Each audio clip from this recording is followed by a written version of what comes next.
अरे आत्ताची काल परवाची एक नांदेडची दुःखद घटना सांगतो. अरे ही घटना माणसाच्या माणुसकीला काळीमा फासवणारी घडली. अरे काय केलं असं रे त्या मुलीना. अरे त्या मुलाला अक्षरशः त्या मुलीच्याच बापाने आणि भावाने गोळ्या घातल्या. अरे फक्त गोळ्या नाही घातल्या तर त्या गोळ्या घालून तो मुलगा वाचला होता. नंतर परत जाऊन त्याच्यावरती कत्तीनं वार केली.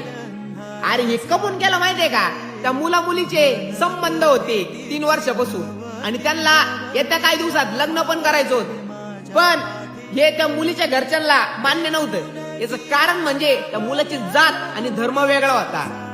आता यामध्ये झालं असं, त्या मुलीच्या भावाने आणि बापाने त्याला गोळ्या घातल्या आणि त्याची निर्गुणपणे हत्या केली. पण त्या मुलीनं अक्षरशः मुलाच्या मृतदेहासंग लग्न केलं. पण यामधून फक्त सांगायचं एकच आहे, माझ्या भावांना आणि माझ्या बहिणीला एक हात जोडून विनंती करतो, जर अशा घटना वारंवार जर घडत असतील